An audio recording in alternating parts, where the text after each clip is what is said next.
gusenga everyday, gusenga buri munsi. Nusenga uzanesha, nunanigwa gusenga uzaneshwa. Senga. Pastor, twongeye kugusuza nanone tukuramutsa muri iki gitondo. Ndumva mu gihe cyashize twari twaganiriye ku ngingo ya gatanu ariyo urupfu. Utubwira ko uzatuganiriza ku bihe byo hagati noneho. Ndagira ngo noneho dusengere unatwakira byose dukomeza mbere ko dutangira udukomereza kuri ngingo ya gatandatu. Twongeye kubasuhuza abatugana kuri channel gusenga everyday. Tugiye gukomeza inyigisho zacu, turi kuri eschatology ariko tugeze ku ngingo ya gatandatu y'ibihe byo hagati. Iyo umuntu amaze gupfa ajya he? Ubwo turaganira hagati y'urupfu upfuye no kuzuka, na hagati turaganira. Kubifuza kubaza ibibazo rero murandika gusenga everyday, mukande subscribe, sabone, noneho mubaze ibibazo mwabanje gukurikira kugira ngo ubutumwa bwiza bubashe kubageraho. Hagati y'urupfu habiki? Tugiye kubanza gusenga. Imana data wa twese uri mu ijuru, turi imbere yawe iki gitondo ciza uduhaye. Ni igitondo cy'amahoro kuko tukiriho. Hari abatakibonye kuko bavuye mu mubiri, ariko twe turacana atari uko twakoze ibyiza, ahubwo ari uko dukunda kandi ukaba dufiteho umugambi kuri uyu murimo twatangije. Ndagushimiye Mana kuri abana natwe atangirana natwe, buri wese akamenya iyo umuntu apfuye ajahe, ese bimera bite, kugira ngo asobanukirwe ijambo ryawe. Ubwo ibi byaje mu biwe byinshi, ariko ijambo ryawe ni umuco, rigomba kutumurikira ibyo dutekereza n'ibyo dukora byose mu buzima bwa none, kandi tukarushaho kwitegura kugaruka kwawe. Urakoze Mwami kurafasha barumva ubutumwa bwiza bugahembura imitima yabo ku bwa Yesu umucunguzi wacu. Amen. Amen. Tugiye kubanza gusoma ijambo ry'Imana ryanditswe mu gitabo cy'umubwiriza ibice ni 9 umurongo wa 5. Twumva uko atubwira. Umubwiriza 9 umurongo wa 5, Ecclesiastes chapitre 9 verset 5. Abazima bazi ko bazapfa, niko handitswe. Ariko abapfuye bo ntaco bakizi, kandi nta ngororano bakizeye kuko batacibukwa. Umurongo wa 10 twumvuka avuga, umurimo wawe wose werekejeho amaboko yawe ukorana umwete, kuko ikuzimu aho uzajya nta mirimo nta n'imigambi uzahabona, haba no kumenya cyangwa ubwenge, ibyo nta bihari. Twavuze mu gihe cy'urupfu ko ibintu bitatu bigize umuntu bitandukana: ubugingo, umwuka n'umubiri. Icyo gihe rero biba byatandukanye, kandi umuntu aba muzima. Iyo umubiri ari muzima akaba afite amaraso, akabasha guhumeka, nibwo aba muzima. Ariko hano ngo yapfuye nta gutekereza, nta migambi, nta kumenya, nta no kwibwira. Umurimo watangiye uri hano ku isi, ijambo ry'Imana yatubwiye ngo uzawukorane umwete, ko ntabwo uzongera kuwutekerezaho numara kugera ikuzimu. Hagati y'urupfu hari abatekereza ko abantu bashobora gupfa bagakomeza kuganira n'abakiriho. Hari abatekereza ko iyo umuntu apfuye bya birangiye utazongera kuvugana nawe. Ariko turareba iyo confusion n'urwo rujisho cyane cyane ku abantu baraguza, abantu baterekera. Satani akoresha imyuka y'abapfuye ari abapagani akabahuza n'abakiriho nabi yari abapagani. Narizo mpamvu iyo umuntu iyo umugabo agiye gupfa mu rugo yaraterekeraga, abanza kuganira n'icyo kigirwa mana cye. Bati kugiye nugenda uzansigira nde? Mu bana bawe uwo tuzakomezanya umurimo ninde? Apfuye bitunguranye se. Iyo apfuye bitunguraho yamutanga amasezerano bagikorana. Bati none uzapfa, nibyo uzapfa, ariko uzansigira nde mu bana bawe kugira ngo mumenye hakiri kare.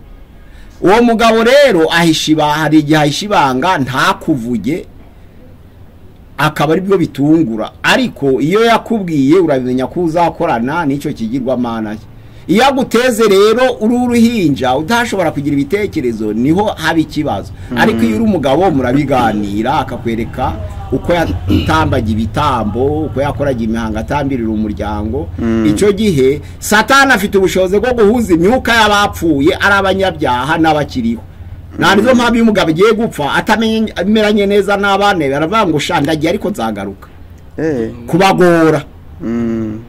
Araza rero Satani akazana ishusho yihinduranije mu shusho ya wa muntu, bagakorana nayo bazi ko ari we ariko atari we, ahubwo ari Satani wabiremye kuko azi ibyifuzo byabo. Ntabwo ari ugarutse, ahubwo arema ikintu cy'umwuka gisa n'uwo muntu kivuga nk'uwo muntu, kuko Satani arumvise imigambi yanyu n'icyo mwifuza.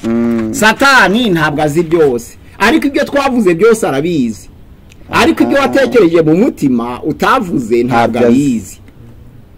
Urumva ni limite par rapport n'Imana. Imana izi byose n'ibyo utavuze, ariko Satani azi byose byuvuze ariko ntazi ibyo utavuze. Ararema rero kuko mwarabyifuje kandi mubivuga, akakuremera. N'iki gihe ca Sawuli ashikisha kumushitsikazi w'Andori ngo amuzurire Samweli. Ntabwo ari Samweli wagarutse, ahubwo Satani yaremye ishusho ayibeshesha Sawuli. Irahaguruka koko iramubwira ngo mpagurukirije iki, ariko si Samweli wavugaga, kuko Samweli yari umuntu w'Imana. Ntabwo hari kwemera communication y'umucunyi na Samweli. Ahubwo Satani yamuremeye ikintu kiza mu shusho ya Samweli Sawuli, kuko yari yaguye agira ngo nibyo. Nese pastor, Satani ubwo azi ibintu byabaye, azi ibyo wavuze, ariko ntago azi bizaba. Oya, iyo bitavuzwe ariko ibyavuzwe arabizi. Ibi nibizaba byavuzwe arabizi. Ariko ibyo utavuze bikibitse mu mutima, umushinga w'umutima ntabwo awumenya. Nizo mpamvu muri Yobu biragaragara. Igihe abana b'Imana bazagushengerera Uwiteka, Satani akisha hagati yabo. Uwiteka aramubazaga ngo wamboneye umugaragu wanje uko ari umukiranutsi utunganye akirinda ibibi. Satani aterekadara, ntabwo akiranuka nk'uko ubitekerezaho kandi nta nagukunda. Ahubwo ni biriya bintu wamuhaye, ntayo wahinga ukamuha indogobe, ukamuha abana, ukamuha ingamiya ngo akwange, nica gukundira. Mbese ni nkaho waba waramuhaye ruswa ngo agukunde. Ubwo ni ibitekerezo bya Satani. Ariko Yobu ntabwo yakundiraga Imana ibintu Imana yamuhaye, yakundiraga Imana kuko azi Imana. None Imana avuga ngo noneho niba nkundira ibintu namuhaye bikureho turebe noneho ko nyuma yo kubinyagwara nyihakana, menye ko yankundiraga bya bintu. Ni test iyo ngiyo. Satani yaragiye arabimunyagisha, ariko baze kubinyagisha antiyahakana Imana. Avuga ngo iyabimpaye niyo yabyishubije, sinzayivaho. Noneho agarutse imbere y'Imana, ibice 2 umurongo wa mbere Yobu, Satani aravuga ati wamboneye umugaragu wanje Yobu ko ari umukiranutsi utunganye. Satani atirekada, burya twakoze kubitababaje. Inkambo umuntu yashakiza izindi, mbo intama, mbo ndetse n'abantu umuntu yabyara abandi. Ariko umubiri we uhakoze, rahira ko umunsi umwe atarangiye kugutuka. Ngaho rero uresiga umutima we, ariko umubiri utese uko ushaka. Ntabwo Yobu amaze kurwara ibishute, ahubwo umugore niyo wacitse intege mbere. Aravuga ati niba ari ukwemera Imana kuri gutuma umerutse, ahubwo yihakane, ushobore wipfire. Aravuga noneho Yobu yisubize yatanze, yaravuze ngo uvuze nk'umwe mu bagore b'abapfapfa, ko ibyiza twabonye byose byavuye mu maboko y'Imana, kuki tubyakira tunezerewe, yazana ibibi tukinangira. Tukababara byose kuko biva kuri tuye turebera ibiturutse kuri yo, byabi byiza byabi, ariko biturutse tukamenya ko biturutse kuri yo, tuye tubyemera. Twija twemera ibyiza gusa nk'indyarya, ahubwo tuje twemera byose. Nese pastor, tugendeye kuri kakano twavugaga kajyanye nuko Satani ibintu wavuze byose arabizi, ariko ibyo utavuze byagumye mu mutima wawe ntabwo abyazi. Noneho se bira bitangaza bajya bavuga by'ibinyoma bizaba mu gihe cy'imperuka. Ubwo si bitangaza byerekana yuko wenda akije umurwayi, akubwiye wenda bizakubaho, ibyo si umwuka wa Satani uzabubikora. Ariko abantu babikoze kenshi ayumva ibintu, iyo mushinga abantu bawukoze kenshi abari kumwe nawo. Noneho mu bahanuzi nka Hananiya arabikora yigana na Sedekiya, ariko nka Daniel agahanura ari iby'ukuri na Yeremiya agahanura ari iby'ukuri. Abo bose bakorera imbere ye, azi ukuntu abantu bigana abahanuzi. agakomeza akabaha imbaraga bakigana abo ngaba azi uwo mushinga waba barawuzi nizo mpamvu abaha imbaraga bagakomeza bakazura kandi atari imana yabatumye wagize se ngo abazura bose ni ab'imana oya Matayo 7:22 harahari ubwo satani abasha kuzura gute satani yishira muri wose ikinyoma si none si gitangaza imana ikora satani kugira ngo ashuke abantu sico yigana nyine ubwo izo mbaraga zikigana ndizo nibaza izo mbaraga zikigana wao satani afite imbaraga uretse gutanga ubugingo izo impano zose zo mu ijambo ry'Imana satani arazifite ariko ntafite imbuto urumva ko ari limit afite impano ariko ntabwo afite imbuto ubwo noneho ngaho ubwo bisobanuke ni ukuvuga ku kijyanye na dosiye yanjye n'urugero y'ibyo navuze nkapfa satani ibyo ndabizi abifite muri nka documentary ni document kandi azi byinshi kandi agera henshi kuko ntiyibagirwa nge ndibagira hari n'ibyo nakoze nge ntazi si umwuka ni umwuka ariko noneho mu bijyanye n'ibitangaza wenda ibizaba ashobora kubikoresha za mbaraga ze ako ntatanga ubugingo wenda batanga ubugingo icadatanga n'ubugingo impano arazigana nta nazirwanya ariko iyo abonye ikintu gishaka kuzana imbuto kubera ko azi ko impano atari zo zihesha ubugingo ahubwo ko igihesha ubugingo ari imbuto aho hantu nuvuga ngo arwanya imbuto ntarwanya impano ariko kuri we ntiwamukuraho imbuto ubundi yaguhesha amahoro ntiyakunda ntiyatuma abantu bishima ntiyashobora gutuma wihangana ntiyagira neza ntiyagwa neza ntiyakiranuka ntiyagira ingeso nziza ntiyakwishara kuba imbuto yo kwirira ariko gusengera abarwayi kuvuga indimi guhanura ibyo byo abishira mu bantu bikamera nk'igihe cya Farawo Imana ikabwira Mose na Aroni ngo mujugunye inkoni imbere ya Farawo ya nkoni gahinduka inzoka wabonaga Farawo aratinda si yavuga ati ibyo se sempre agahamagara abakonikoni n'abacunnyi be bakazana inkoni zabo bakazijugunya hasi imbere ya nzoka ya Mose za nzoka nazo zikaba nyinshi kugira ngo ashire urujijo mu abantu bibaze Imana ni yihe ni cyarashaka urujijo ko Mose yajugunye hasi na Aroni gahinduka inzoka na Farawo akaba bikoze kandi bo bakavuga ngo batumwe n'Imana kandi inzoka ya Mose kabitaziruta kandi kabisa nazo yakwigumira kuri Farawo nico satani abashaka ngo aneshe noneho rero iby'Imana ntabwo bigaragara ko kanya ariko bihoraho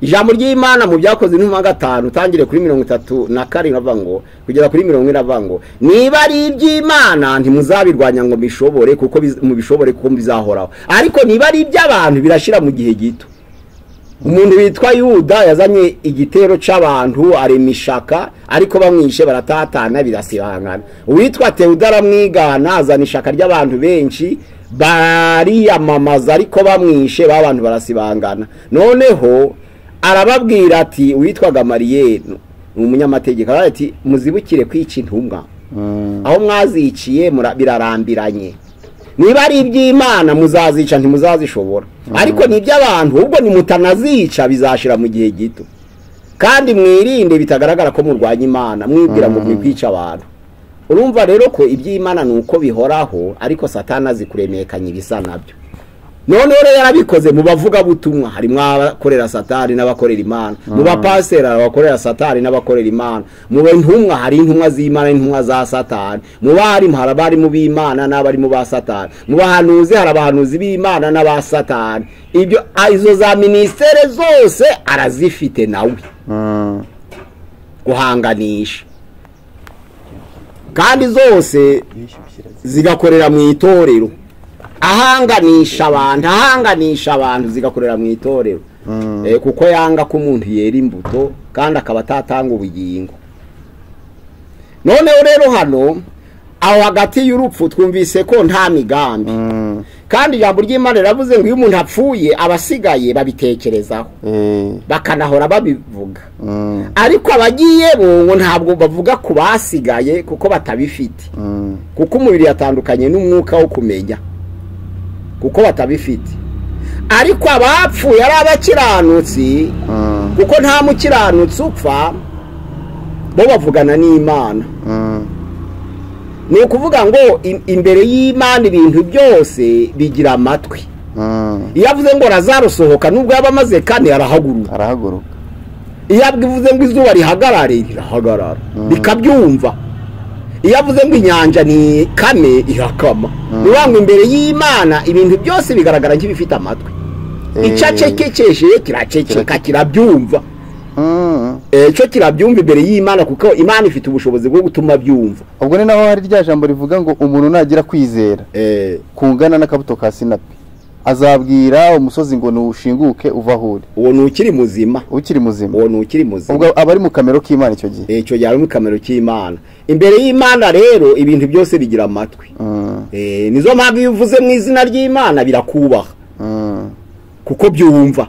Ubwira inyanja uti hagarara igahagarara. Kubwiza imbaraga z'Imana. Wabwira umuntu uti nturamukoraho, ntumukoreho, imbaraga z'Imana. None ugategeka nkuko Imana itegeka, kubera imbere y'Imana byose byumva. Narizo mpamvu byahishuye hano ibice ni 6:9.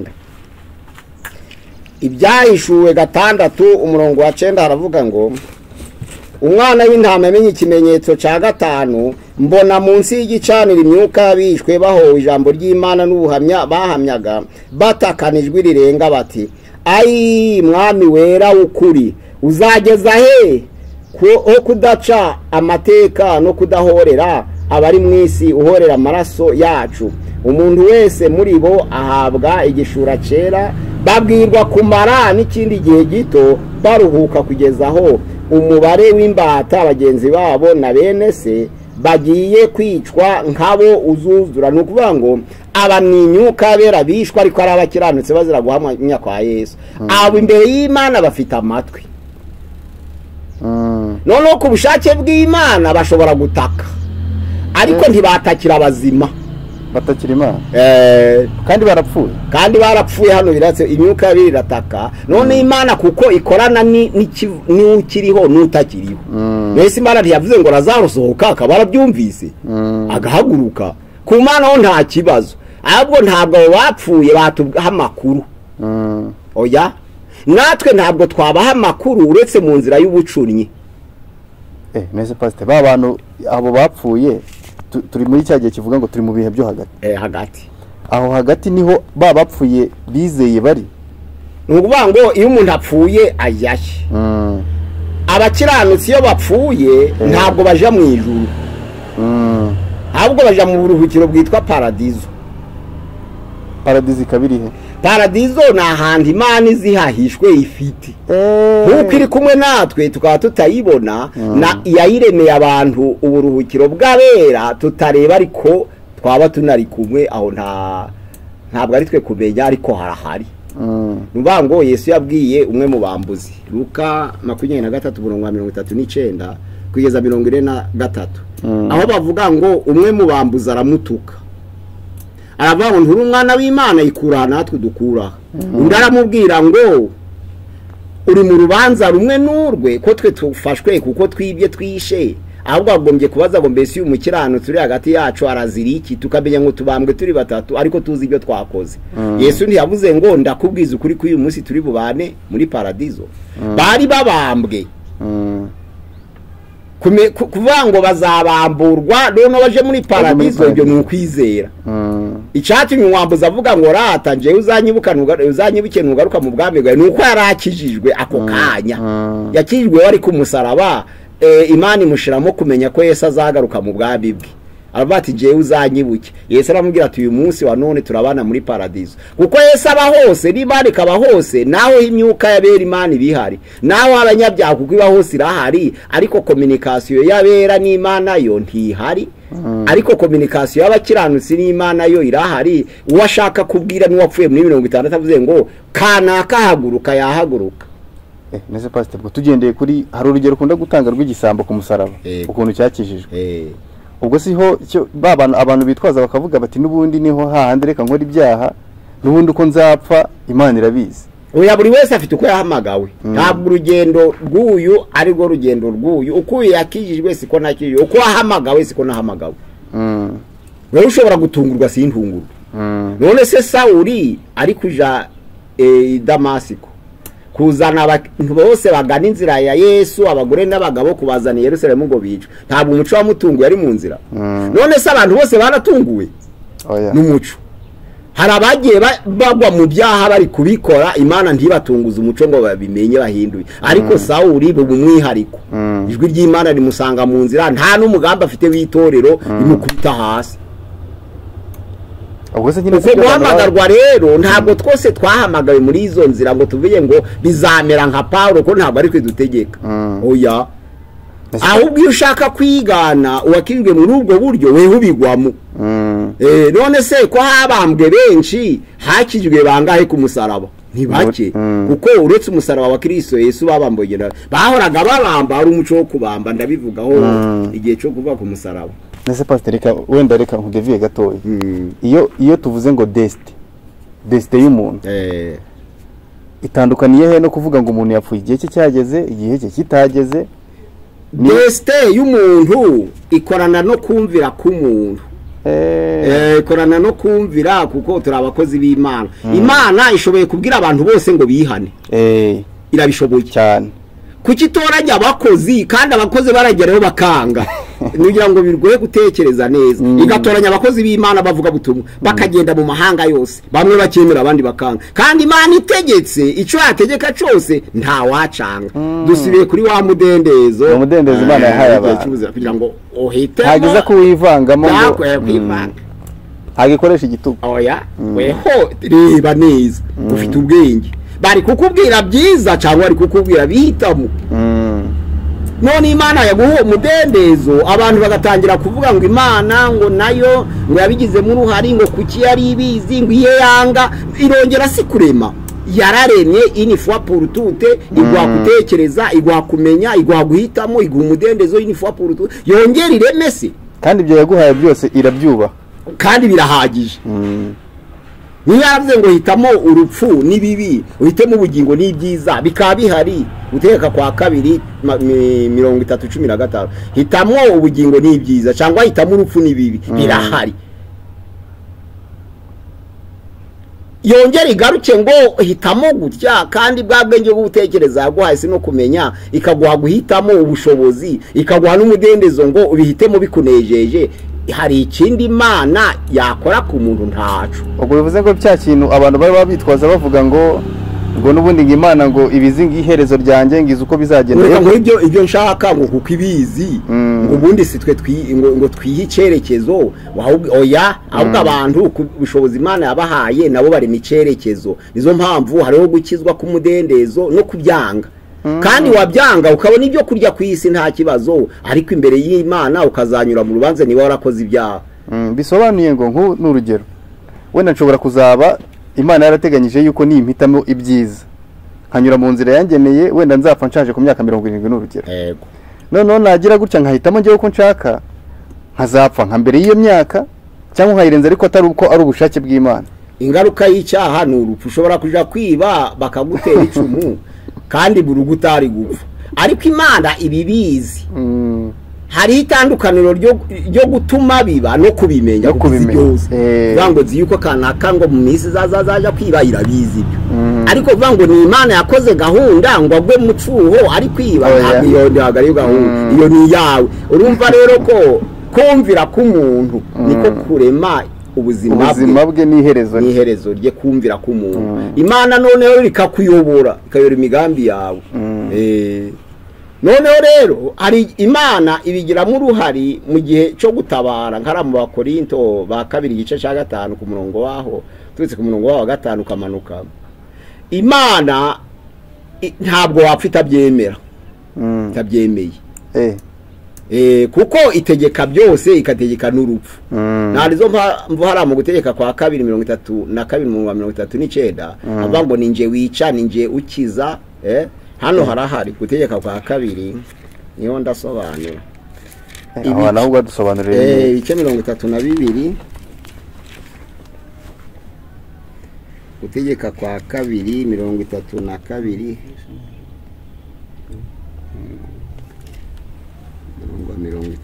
39 aravuga ngo nuko mumenye yuko nje ubwanje ari nje Mana, kandi yuko nta yindi Mana ifatanya nanje.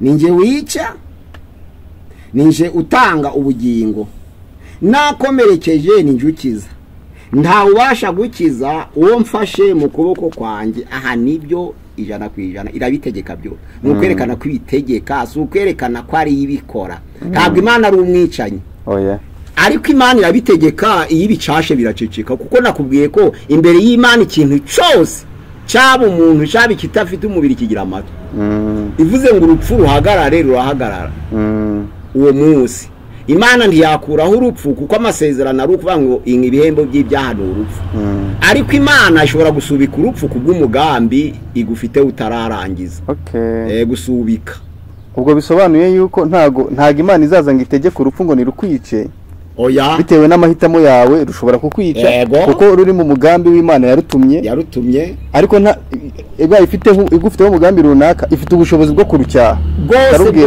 rwose nuko kongera imyaka yo kuramira bifite iceda kubona urupfu ko ari isezerano ry'abakoze icyaha ariko kuvuga ngo ntugipfuye none uzapfa ejo Imana irabitegeka ese pastor ubundi ubwo urupfu rwo rwararemwe Imana none se ko Imana yabwiye Adamu na Eva ngo nimukoraho no gupfa muzapfa urumva bitari biri no mu bitekerezo nimukoraho batarapfa bari mu gihe cy'ubuziranenge igihe cy'ubuziranenge cyari igihe cyo kudapfa ariko Imana iravuga ngo nimwibesha mugakoraho no gupfa buza urumva ko muri conception y'Imana izi byose kandi kagira byose kandi gategeka byose ntabwo wapfa rero Imana idashaka nta nuwakwica Imana idashaka bakurasa n'amasasa 6 ntihagire na nimwe riguhusha kandi ntunapfe turabibona nkuko banuza ba Yohana bagiye bagenda ku Ipatimo na he hose bakabakaranga ntunapfe Imana rero ntiwagenda idashaka nizo mpamvu aho hagati ibihe byo hagati y'urupfu no kuzuka twumvise ibintu bihari nta gutekereza nta bigambi ariko abaraguza baravugana noneho rero kaya gatatu nuko wakunda gashobora kuza ahubwo mu nzozi ubwaza gute mu nzozi n'inzozi ntabwo aba yaje ahubwo ni rwibutso rw'ishusho umuzimo ikugaruka muri filime y'umutwe none ukabona uko mwavuganaga yahaga ndetse mukanavugana mukayishanje ibitekerezo nuvuga ngo ni ya filime uko mwabanye yagarutse ntabwo ari wa muntu wagarutse nuko umuzi kandi ya filime akaba ari yigaruka kurota uwo wakunda garagaruka n'uwo watinyaga akagaruka kuko umuntu arota ica akunda nico yanga ikiri hagati intermediaire ntabwo kirota ahubwo ikintu wanga utinya urakirota anico ukunda ukakirota kuko gitekereza ico kintu kuko cabico utinya warunze y'ibitekerezo cabico wanga warunze y'ibitekerezo niyo ya filime rero kuko ukizi igaruka nk'ubu twari dufite inka nyinshi kandi narazikundaga mu gihe ca vacances kaja kuragiza abashumba igihe cy'intambara barazisahura zose kubera byambabaje kandi nanezezwaga no kuziragira muri vacances ubu nja nsinzira nkarota nongeye kuziragira ni hano i Kigali nkanezerwa nkabandi burya barabeshaga ngo baradupiye ngo barazisabe ntabwo byari byo narangiza kwiyo bakami igitekerezo ko batadupiye nkabadicuye ngasanga ndi i Kigali nkababara urumva ko nico ukunda kigaruka muri filime ntabwo ari byo bigaruka ubwo ni ya filime y'image ufite ishusho bifiteho irakugarukira uwo wakundaga yapfuye aragaruka mukavugana uwo wangaga yapfuye ubona uri kumutinya kandi yagarutse ubwo niyo filime igaruka si uwo muntu ugaruka noneho rero igituma Paulo yarabivuze mu Bafilipi igice cya 2:3 aravuga ngo ibyiza nuko nakwigendera nkabana na Yesu nuvuga ngo baba kiranutse kuko Imana bayisezerano kuvuga ngo umukiranutsi ntapfa unyizera naho yabarapfuye azabaho kandi umuntu wese ukiriho unyizera azaba ntazapfa iteka ryose. Yohana igice cya 11 umurongo wa 25 na 26 noneho Paulo avanga ibyiza nuko nagenda aho kuguma muri uyu mubabaro nkabana nda Yesu. Ni ibyiringiro by'ubugingo buhoraho ari kuvuga ntari ukuvanga arajana wa mubiri noneho ngo abariwo abana nawe na Yesu. Ubuhamya bw'ibizaba kumenya ko uzabona ubugingo buhoraho biba nyuma igihe ugiye gupfa.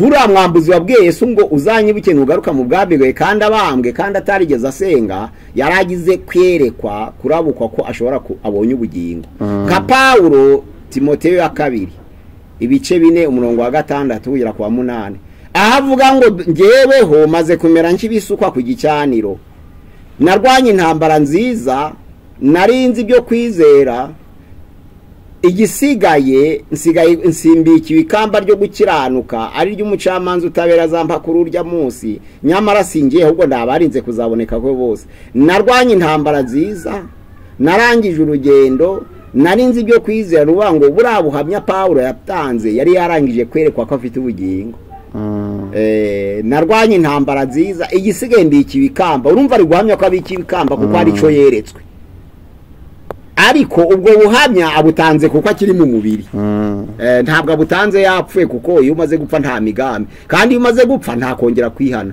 ariko iyo ikiri mu mubiri wakwihana bikemera ariko iyo yapfuye nta kongera kwihana noneho rero mu misengere y'amadini atandukanye hari abemera ko bishoboka kuko abagatulika bemera purigatoire purigatoire ni ahantu abakiranutsi abapfuye ntabwo ari abakiranutsi abapfuye baruhukira kandi bashobora guhindukira iyo niba barasengeraga mu gatulika bakaba bapfuye iyo binjira muri purigatoire cyangwa muri paradiso iyo yari afite ibyaha yinjira muri purigatoire iyo ataragira ibyaha yinjira muri paradiso aho muri purigatoire rero ni lieu de purification na ahantu bashobora kuja babasengera kubw'imbaraga z'amasengesho y'abera basigaye Imana igakuraho gusambana ikabera ko kubabariye uri muri purigatoire kwica bakongera bagasubira bagakomeza bagasenga bagakitiriza ikagikura ese pastor ibyo bintu bibaho oya ni imyizerere y'abagatulika itaboneka mu byanditswe byera ahubwo iboneka mu byanditswe byanyegejwe usomye muri Tobi ibice 9 umurongo wa 12 mbo ugasoma muri Makabe ya 2 ibice 12 umurongo wa 44 na 46 ugasoma muri Baruki ibice 3 umurongo wa 4 kugeza ku murongo wa 5 ni bya bitabo biri mu Bibiliya yabo kuko bagira 73 tukagira 66 ese ubundi ubwo bisobanuye iki pastor ibyo bisobanuye ko hari ibitabo bitahumetswe n'Imana bashatse kugira ngo bifashishe bibarengere mu byo bakora bitemewe byaturutse se kuri byagiye bituruka ku bantu nabyo ibyo bitabo byanditswe n'abantu ariko igihe cy'ijonjora ry'ibitabo byahumetswe n'Imana rikorwa n'abantu bahumekewe n'umwuka w'Imana babikoze bajonjora ngo iki bari mu mwuka w'Imana ibyo ntibabivuga Gatulika rero iyo igiye mu itorero ryabo baravuga ati nabyo tubyemere ariko bategeye ku tegeko ryo guhumekwa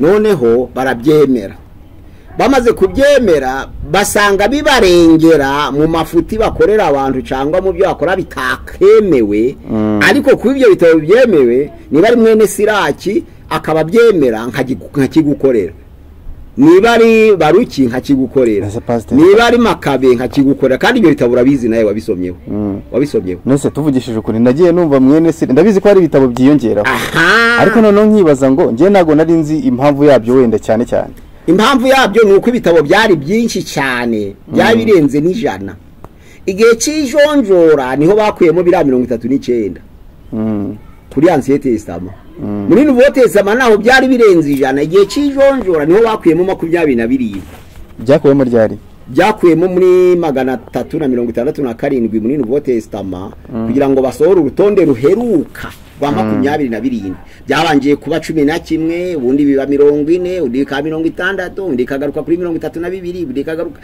gutyo nkuko bavuga ngo ubutumwa bwiza bwa Matayo ubutumwa bwiza bwa Mariko ubutumwa bwiza bwa Luka ubutumwa bwiza bwa Yohana ibyakozwe n'intumwa urwandiko rw'Abaroma urwandiko rw'Abakorinto urw'Abagalatiya urw'Abaefeso gutyo bamanuka urw'aba Filipi urw'aba Kolosayi urwa Tesaloniki urwa Timoteyo urwa Filemoni bakamanuka kugeza ku byahishuwe ni hari byinshi hari ubutumwa bwiza butari ubwa Matayo ahubwo ubutumwa bwiza bwa Mariya hari ubutumwa bwiza bwa Nikodemo hari ubutumwa bwiza bwa Yakobo hari ubutumwa bwiza bwa Pilato hari ibyakozwe na Pawulo, hari ibyakozwe na Petero, hari ibyakozwe na Tomasi, hari ibyakozwe na Andereya, hari urwandiko rwa Kerema, hari urwandiko rwa Laodikiya, hari urwandiko rwa Apolo, hari urwandiko rwa Barinaba, gutyo gutyo. Mu byahishuriwe hari ibyahishuriwe Zakariya, hari ibyahishuriwe Mariya, hari ibyahishuriwe Baruki, hari ibyahishuriwe Petero, hari ibyahishuriwe Pawulo, hari ibyahishuriwe bya kabiri bya Yohana. Urumva muri iryo jonjora nibwo bagiye babisiga, kuko ibyo bitabo byose byongenda bifite. Urabifite? Ngenda bifite, nagiye mbikura muri za biblioteke zitandukanye. Ibyo bitabo bitandukanye nkaba nzi ngo n'ubwari tumwe bwiza bw'amata, ariko hari n'ubwa Nikodemu. Ariko nkaba nzi ko ubwa Nikodemu babugenzuye bagasanga butarahumetswe n'Imana. Ibyo none ibyo bitabo bitahumetswe n'Imana nabyo birimo amagambo y'Imana. None amagambo y'Imana nuvani nkuko avuga amagambo y'Imana ariko ntiyongere kuri Bibiliya. None agafasha ku bumenyi bw'amateka y'abantu bakoze ico gihe. Ubwo bikaza gusangwa yuko hari ibyakozwe kugira ngo bishyigikire ubwoko runaka, abantu runaka kubw'inyungu zabo. Nk'ubutumwa bwiza bwa Mariya avuga nk'amateka ya Yesu kuva yavuka kugeza igihe yatangiriye umurimo. Ariko kuri Yesu tuzi ku myaka kuvuka no ku myaka 12 no kubamba nta kindi tu. Ariko ubwo butumwa bwiza bukaboneka n'imyaka 2 n'imyaka 3 yakoraga iki n'imyaka 7 n'8. Urumva ko ayo mateka ni meza kuyamenya. Ariko ntabwo Imana yemera ko tubisomera ku ruhimbi ngo tubihamishe ibyategeka itorero. Abandi rero iyo ashaka gukora ikintu kitemeye n'itorero, iyo agize amahirwe akakibona nko muri Makabe arahasoma, none abagatulika bo bemeye ibyo 7 bigeretse kuri 66 bikabafasha gukora ibitemeye n'ijambo ry'Imana. Ariko nabo babisomye muri ibyo ngibyo bya deuterocanonique twita ngo apocryphe, ni ibihishwe. Kubisoma ntabwo ari icaha, nanjye ndabisoma, ariko ntabwo mbikoresha bwiriza.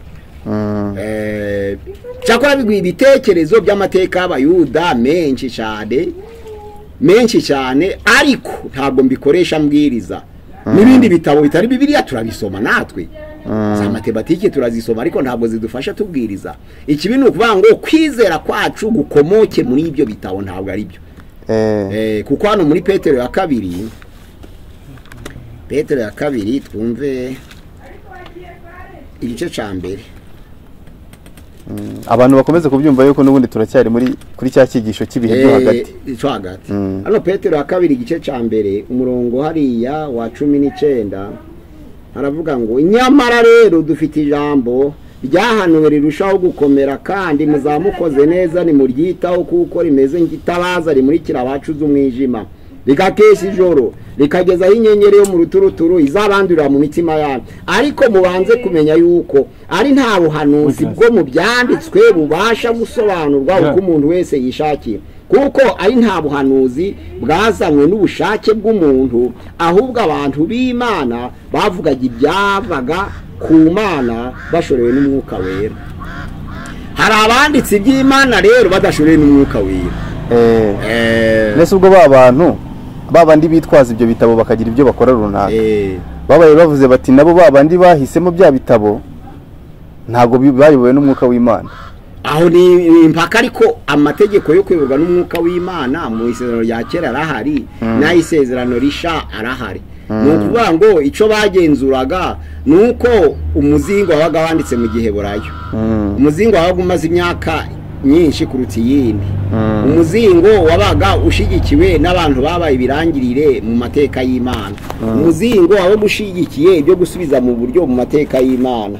Noneho umuzingo wabaga wanditswe n'abayobowe n'Umwuka Wera. Noneho rero umuzingo wabaga ari usubiza igitekerezo mu buryo rusange cy'Abisirayeli, sentiment national. Naho mu isezerano risha uwacanditse agomba kuba yarabaye mu gihe cy'intumwa cyangwa yarabaye intumwa.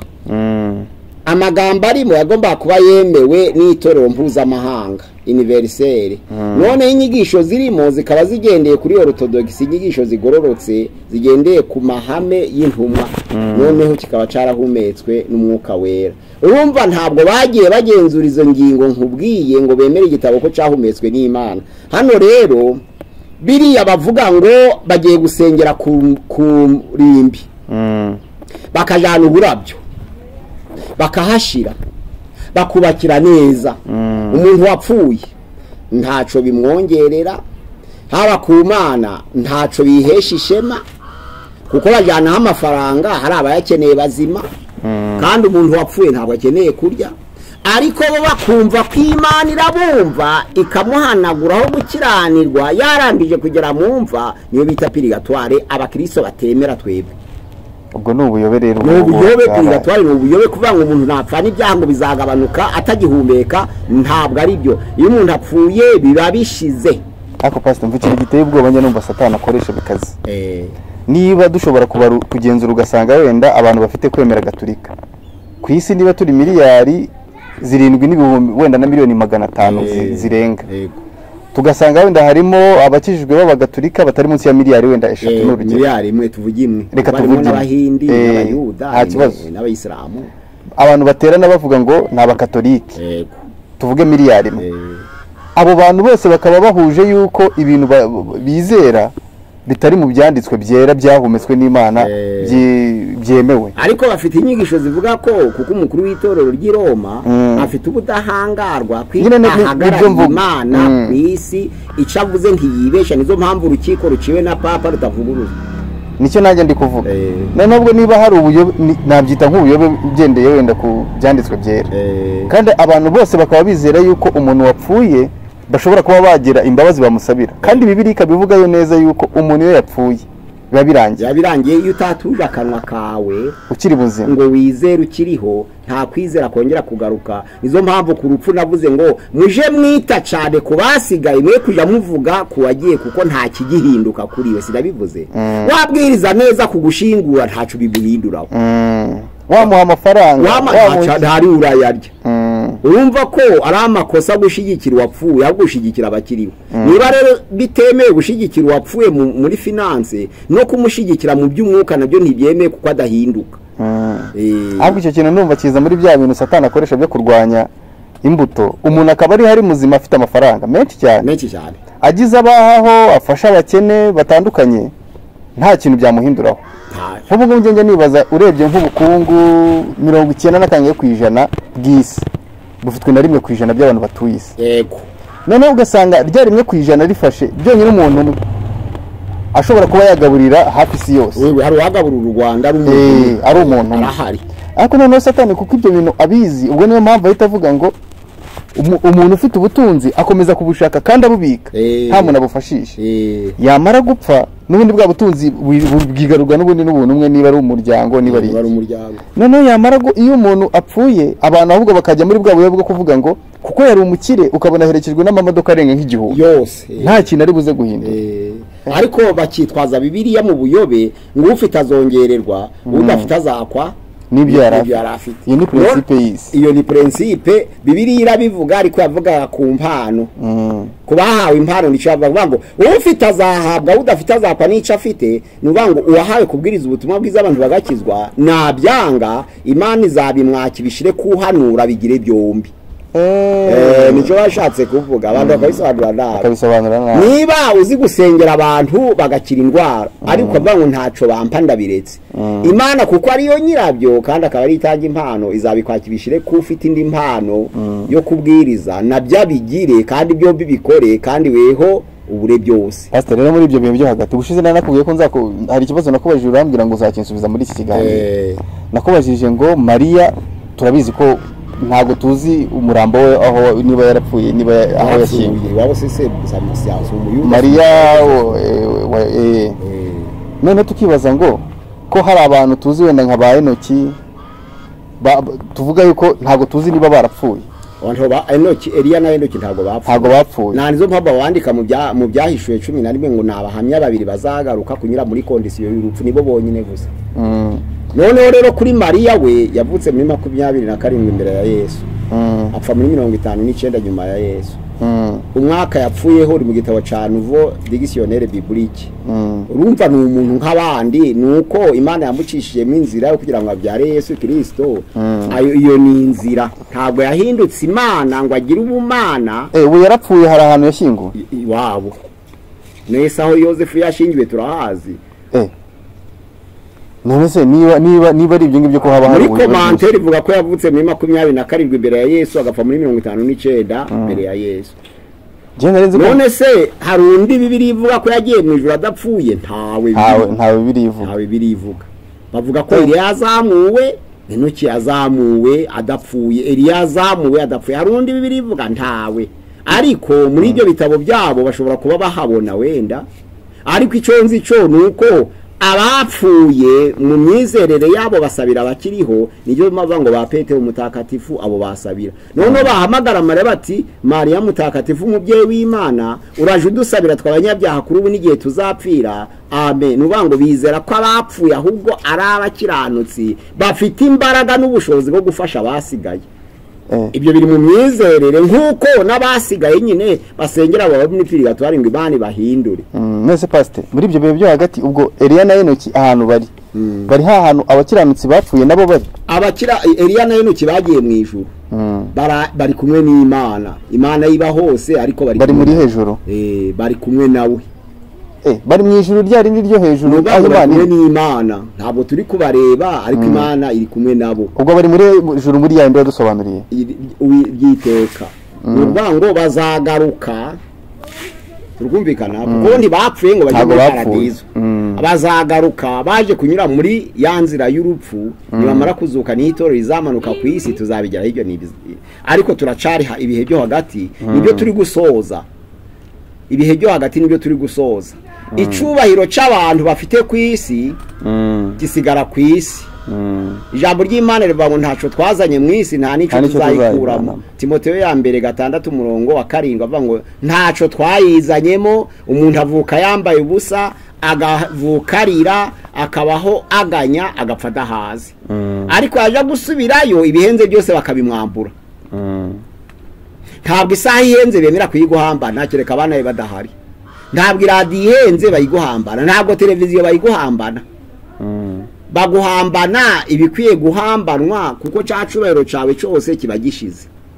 Narizo mpamvu abikuzimu batangarira abanyabyaha bapfuye kuko Nebukadineza yari yarazamuye icubahiro c'akakigeza kwijuru akagikuza. Igihe cyo gupfa kwe ijambo ry'Imana rivuga ngo noneho ikuzimu hahagurukiye kumusanganira kuko yari umucunyi. Yari uraguza abami bararaguzaga akorana n'ikuzimu. None ngo hahagurukiye no kumusanganira ngo mbese nawe uraje nawe uje gusasirwa inyo nkatwe. Ni urugero rugaragara kwicubahiro c'abantu gisigara ku isi. None ubwo bisobanuye ko abantu bapfuye muri bya bihe byo hagati abemera nyine abakiranutsi bajya muri ibyo bihe byo hagati abanyabyaha bahita bagikuzimu. Oya ikuzimu n'uburukiro bw'abanyabyaha bataraje ntabwo abanyabyaha baje muri gihe nome narabize. Iyo umuntu apfuye aje kuzimu ariko ntarababazwa cyakwa kubazwa kwiteka kuko azabanza kuumuzuko wa kabiri w'abanyabyaha. Kuba kiranutse azabumuzuko ari bita umuzuko wa mbere. Ku banyabyaha za muzuko bita umuzuko wa kabiri wabo nabo bazukire gucirwaho iteka no gusuzugwa iteka ryose abandi bazukira ubugingo buhoraho. Muri Daniel igice cya 12 umurongo wa 2 kugeza kwa 3. Ubwo nukuvuga rero babandi babakiranutsi nabo ntibaraja mu ijuru. Bari paradizo y'uburuhukiro bw'abera. Ariko abanyabyaha nabo ntibaraja muri gihenome. Ahubwo bari kuzima ahantu bashobora gukominika n'abakiriho babanyabyaha kubaraguza ariko navuze ngo kubaraguza. Naho kubataraguza nta communication ituma no ryongera kubaho. Ubundi pastor icyo twita twebwe gupfa cyangwa se gusinzira uko twabivugaga ubushize cyangwa kuruhuka no kuvuga iyo umuntu apfuye ni iki gipfa hapfa twebwe icyo tureba gipfa ni umubiri tutongera kubona n'umuntu. Yego umwuka uhumeka. Ariko se ushobora gusanga wenda aho ngaho icyatumye Imana ivuga ngo ntabwo yapfuye arasinziye nuko aragiye kumuzura. Ariko muri Yohana 11:15 avuga ngo nta mukiranutsi upfa. Wa mubiri uragenda twe tureba ariko ibindi umwuka n'ubugingo hari aho bijya. Ni nkuko Yesu ari kumwe natwe ntitumurebe. Niyo mwuka ushobora kuburi hafi niyo paradizo dushaka turi nayo ariko ubushobozi bwo kwira bakaba ari Imana yonyine ibifite. Nizo mpamba basengaga cyane biyejeje bakiriza ubusa. Hari igihe agahe gati Imana yamujanaga akareba ijuru ko rimeze ariko yabaga atavuye aho. Habwo ni kuzenguruka kw'ibitekerezo kwageragayo akareba uko hasa n'abandi bakakubwira ko baje kuzimu. ubwo siko byahita bihura na rya tegeko ryo muri shimi najyaga numva ngo nta kintu gipfa ahubwo byose haba transformation. Oya mu watangije idini ryitwa Buddhism yitwa Siddhartha Gautama. Siddhartha Gautama mu 1600 mbere ya Yesu watangije idini ry'ababuda. Abo babuda ntabwo bo bemera ko umuntu apfa. Ahubwo umuntu agira impinduka ariko ntaba yapfuye. Nubangu iyo ukora imirimo myiza cagiye bagushinguye uhinduka daimon ariko daimon ikabuze gakora. Cagiye bagushinguye uhinduka Satani igikorero ca Satani ugakomeza ugakora. Cagiye bagushinguye ushobora kuba ufite imirimo myiza ugahinduka marayika cyangwa ugahinduka umuntu cyangwa ugahinduka Imana. Nubango ntabwo upfa ahubwo uhinduka ikindi kintu niko bemera mu dini ryitwa Buddhism. Ahubwo ni urugendo uva hano ukaja. Niko bavuga. Gautama Siddhartha niko yitwa fondateur w'iryo dini yavuze ko nuko ba wahindutse ikidasa nawe ariko ubukiriho. Iyo ni imyizerere yabo twewe tutemera. Noneho rero icyo tuzi cyo nuko umurimo wose werekeje amaboko ukorana umwete nta yindi mfashanyo uzahabwa nta niyo uzatanga. Ubwo bivuze ngo muri no mubiri icyo uvuga uzakora kizagira ikintu kizakomara mu gihe kizaza bitari muri no mubiri gikora ugifite no mubiri ugifite umubiri cyaba ikingororano nta bizaguhesha ingororano uzakora umaze gupfa ahubwo uzabikora ukiriho ufasha bera kubaha iby'Imana gukorera Imana ubikora ukishobora guhumeka kugira ngo uzabihererwe ingororano. Izo mpamvu ngo umurimo wose werekeje amaboko ukorana umwete kuko hari kuzimu ugiye kuja nta kutekeza nta migambi nta no kumenya nta na gahunda ya projet gukora umushinga ntawo ahubwo birangiza kirano ku isi. Ubwo bivuze ngo Eliya na Enoki we nibo bantu bari mu ijuru bari kumwe bagiye mu ijuru bari kumwe n'Imana. Ntabwo ari twe twadetermina ngo ni Imana ibafite iziko tahi barebe. Naho Mose yagiye he? Mose yarapfuye. Akora abantu njya ntekereza nkumva uburyo bagiye nkumva Bibiliya ntago ibisobanura neza. Babiri gusa Bibiliya yemera kuko Mose nta nubwo yageze mu gihugu cy'isezerano. Numva ngo niba Imana yaramufashe mujyana ahantu ku ruhande ngo niba yaramwiciye niba byaragenze gute. Ntabwo ari yamwishe yishwe nuko atubahirije amategeko yo kubita urutare ni isezerano Imana yamuhaye yakubise urutare ruradudubiza akwa kubita kabiri ariko Imana iramubwira ngo kuko utanyizeye urwo rutare rwashushanyaga Kristo ngo gukubita kabiri kwa rukubambo bwa kabiri. Noneho rero ngo kutanyizeye ntabwo uzagerayo urumva ni ingaruka y'intege nke. Ubuse hari ahantu twabona imvo ya Mose nta hantu twayibona nta determination yayo bigeze bashyira mu ntoki bavuga aho yaguye gusa mu misozi. Noneho rero turacari ibyo byo hagati dusoza n'iri jambo ryanditswe mu mubwiriza 2:16 na 3:2 erega umunyabwenge ameze nk'umupfapfa nawe ntiyibukwa iteka kuko mu bihe bizaza bose bazaba bibagiranye. Erega umunyabwenge nawe apfa nk'umupfapfa. Ariya 2:3 avuga ngo hariho igihe cyo kuvuka n'igihe cyo gupfa. Abantu bavutse bose bazapfa ariko hari abo Yesu azagaruka bakiriho. Ibyo byo biri mu isezerano ry'ijambo ry'Imana kuko Yesu tutazi igihe azazira azaza nyine hari abantu bigaragara rero ko azaza hari abatari bapfa. Ariko isezerano ryo gupfa ni ry'umuntu wese ufite umubiri kuko ijambo ry'isezerano ryo mu tangiriro igice ca 3:19 aravuga ngo kuko ngo avuye mu butaka uzasubira mu butaka uri umukungugu ni mwako uzasubiramo. Mbango iryo sezerano niryo ryatubayeho kuva Adamu yakora icyaha kugeza uyu munsi wa none. Imana yacu rero idusange twe kwibwira ko ari cyo tuzahindura ku bapfuye. Ico kinyoma tugikureho. Kirakomeye kandi gifite imbaraga. Ariko kuvuga ngo uzagira ico uhindura ku bapfuye cyangwa kongera kwibwira ko uwapfuye hari icyo azakumarira keretse ibyo yagusigiye. Ibyo nibiveho ubyibagirwe. Uwapfuye aragusigira ariko ntaca gufasha atakiriho. Hari ababizera kuvuga ngo nibwo babaha imigisha ngo hari ibyo baboherereje. Ico ni inyigisho z'ibinyoma muri Christianisme. Ntabwo umuntu wapfuye yagirira akamaro abakiri bazima. n'abazima nabo ntacyo nta kintu bahindura ku bapfuye. bapfuye. Iyo dogitirine abantu bagomba kuyumva batyo, ko iyo umuntu akijijwe afutuza akanwa ke.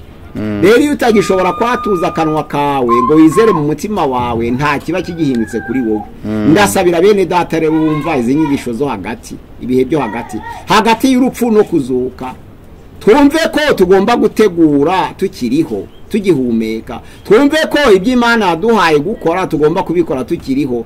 Twumve ko tugomba kubikorana umwete, kuko ikuzimu nta migambi, nawe muri paradizo nta migambi yubatswe abantu bagomba gusohoza ngo izahindura ubugingo bwabo n'ubuzima bwabo.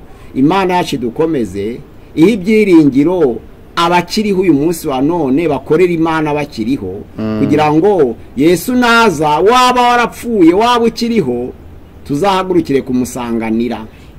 Neza turi gusoza wenda reka nkubaza aka kantu kanyuma tunasoza. Muri ibyo bihe byo hagati nk'aba bantu bafite iyo myemerere bigishijwe nabo bita bemera, bakaba bafite n'umuntu mukuru rwose uvuga ikintu bakavuga yuko nk'ubu iyo tuvuze papa ni umuntu we bamwitayo atakora n'icyahari, ni ntuza nyir'ubutungane mu Kinyarwanda, nyir'ubutungane none akora icyaha, ni imyizerere yabapakijemo. Noneho nkibaza ngo niba ibyo byarabaye